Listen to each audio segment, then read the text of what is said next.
Welcome back, everyone. I've gotten so many requests to do this video, so I'm super excited. We are going to go over the top exercises and techniques to use when you have a lot of neck pain and stiffness moving your neck from side to side.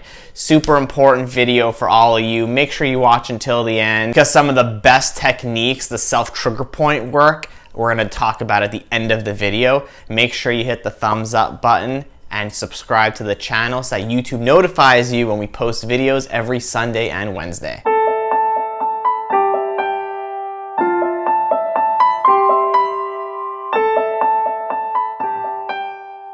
Many people these days have super stiff necks because posture plays a huge factor in your ability to turn your neck from side to side. For example, if I get into that really bad posture and I start to turn my neck, even though I don't have any neck pain, I can't turn my neck from side to side. But the second I get my shoulders back and my head in better postural position, magically my range of motion returns. For the purposes of today's video, we are going to leave out what's called cervical radiculopathy, or a pinched nerve in the neck that radiates pain into the arm. And we're going to focus more on the local neck pain, which is what most people have, in the sides of the neck, the back of the neck, and the top of the shoulders. Before we get into some awesome trigger point releases and cervical range of motion exercises, the first thing to do is to find out where you're at with your range of motion. Turning your head to the left and to the right, you should be able to get to about the front of the shoulder area.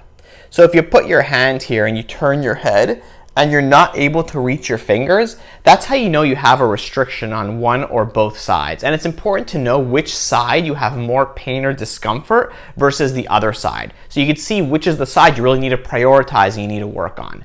Once you've done that self-test, now we're gonna get into all the really cool trigger point and exercises right now. To start getting the knots out of your neck and shoulder blade area, we are gonna use what's called the Theracane. Now, I have no financial affiliation with Theracane, but I have found in the past 7 or 8 years this to be the most effective way and easiest for people to use to get a lot of these knots out. So I'm going to show you how to get knots out of 3 different muscles today: the upper trapezius, the levator scapulae, and the peri-scapular muscles, so the mid-traps or the rhomboids between the spine and the shoulder blades. So we're going to start with the upper trap, and you're just going to grip it. It has these great handles, and then it kind of loops around. And you're just going to go right in the upper trap area. So we're going to start right over here. And you're just going to press down and in. And it's really just an awesome, awesome release. You may have in the upper trap when you do this some pain radiating up the back of the neck, even into like the orbit area. That's a classic trigger point referral pattern for the upper trap muscle. And you're just going to apply pressure. Don't rub it around because that's just going to irritate those knots. But the whole key is here to release them. So you're just going to apply pressure and just hold it until it doesn't feel as sore. Typically about 30, 45. Some of them may require even a minute. And then move on to the next spot. 2 great progressions for that upper trap release. You're going to apply pressure, and instead of just waiting for it to release, you can do an active movement which helps it release. So you could either turn your head to the right as you're pinning down the muscle, or you could side bend, like so, as you're applying that pressure. Great progression. Next muscle we're gonna do is the levator scap. I've turned to the side so it's easier for you to see where the muscle is. And so as I come around, the upper trap is right over here.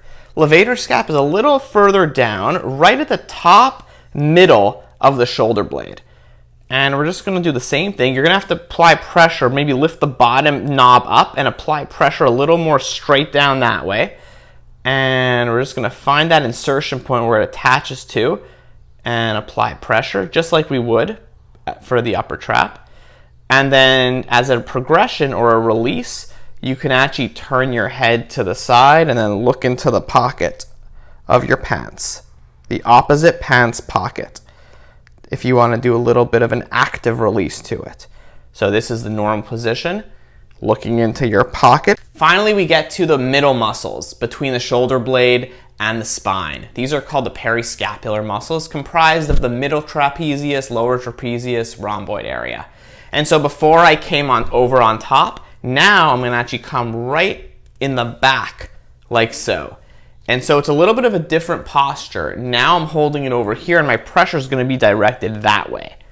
And so I'm going to find those knots between the shoulder blade and the mid. And now again, you don't want to go onto the spine. So don't go onto the vertebrae or the shoulder blade. We're going in between. And this is where a lot of people have trigger points. So a great place to release.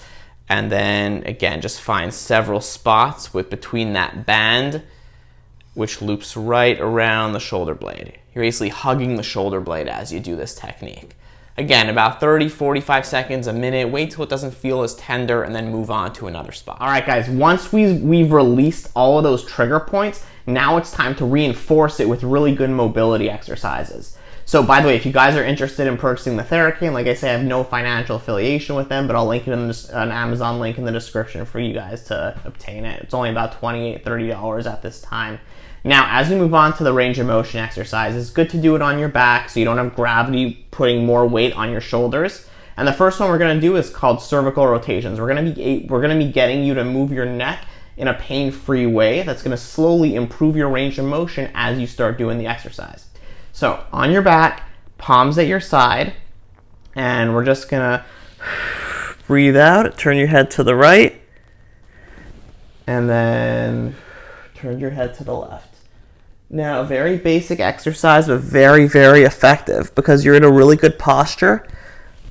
And in addition to that, you're taking it all the way to end range, which is really, really beneficial. Now, if your head is in this position, because you have a large kyphosis in your upper back, make sure you have a cervical pillow. You want your neck to be in a neutral position. For me, it's okay. But for others who get into this position when they're on their back, make sure you have a good pillow when you're doing this exercise. Again, turning from side to side, going as far as you can, pain-free, about 20 times to each side. To progress that, once you've gotten pretty good at that, you can actually take a resistance band and hold it over here. And then as you're turning to the side, have your eyes follow your hand as it takes the resistance band to the side. Great way to get some postural strengthening in with some cervical or neck range of motion. So again, I'll do about 10 times each side with the band. Make sure you're not doing this when you turn, but you're keeping one band in place and only moving the one where your head is going to. That's about 2 sets of 10 on each side. Great first exercise to improve the mobility of your neck with some peri-scapular strengthening. The next great exercise to work on the mobility of your back is a great postural exercise called the chin tuck. I've alluded to it in a couple of other videos, but haven't really showed how to do it. So on your back, very simple, you're just gonna try to bring your lip all the way down. Like that, just do a nice chin tuck. You're basically tucking your chin and creating a double chin and feeling a nice stretch in the upper part of the neck. And just holding it for about 5 or 10 seconds. You may also feel the deep muscles of the neck flexors over here getting engaged, and so you may feel a little soreness here. That's totally okay and normal. And again, tucking your chin, about 5 to 10 second holds, 10 times. This is the position that's the best for starting out this exercise because gravity's going on your side. Now, to progress it, you can do it in a sitting position, and you can do it in a standing position, and the hardest one is actually on your hands and knees because then you're going against gravity, so the muscles are working even harder. About 5 to 10 seconds, 10 times. You may notice that I have a towel cape around my neck, and that is because for the next awesome cervical mobility exercise, we're going to be using this towel. So get one of these hand towels.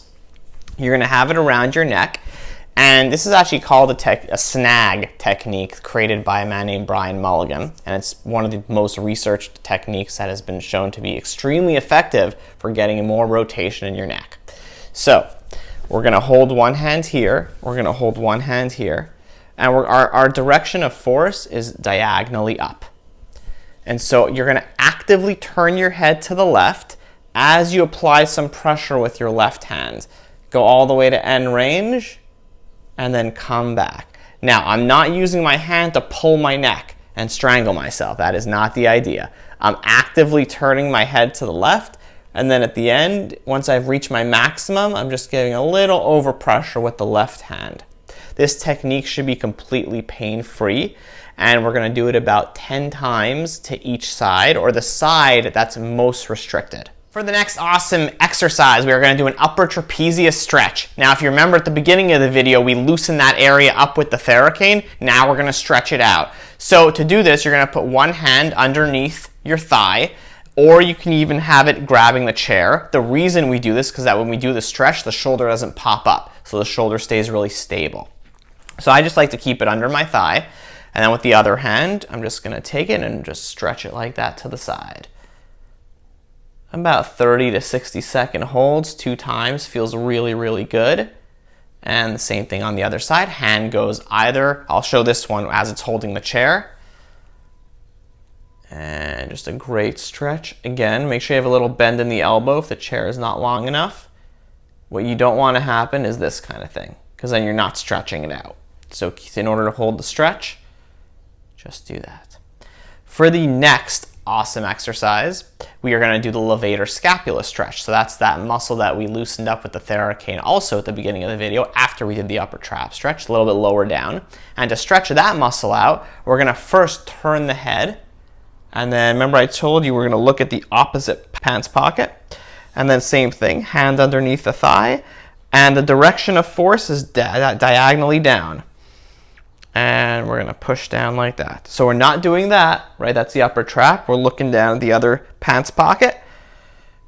And back down. This stretch you should feel more in this area here versus that area. More in that middle of the shoulder blade. And same thing on the other side. Hand down on the thigh. Turn my head first. Look at the opposite pocket. And then pull down. Both of these are awesome stretches to do for the neck to improve the mobility. Guys, another great stretch is the SCM, sternocleidomastoid muscle, which goes from here all the way down, and there's 2 attachment points, one over here and one over here. And so to stretch that muscle out, we're gonna just angle our head like so, use the hand to push up on the jaw, just like that. And you're gonna feel this one right in this area here. Right in that sternocleidomastoid, and that's a muscle that gets really tight if you have that forward head posture. This is a really good stretch. And again, angle it, push up into the jaw. I'm pushing up directly that way. And right over there. And you feel a really nice stretch over here. Same deal, about 30 to 60 seconds on each side. All right, guys, moment of truth. Let's retest. Put your hand over here, front of the shoulder, turn, and let's see if you can reach that point. If you can after doing all of this, awesome job to you. Definitely let me know in the comments down below. And if not, well, keep working at it because it will eventually get better as you do it. Make sure to subscribe to the channel so you get notified every Sunday and Wednesday with new videos. Have an awesome day, and we'll see you next time.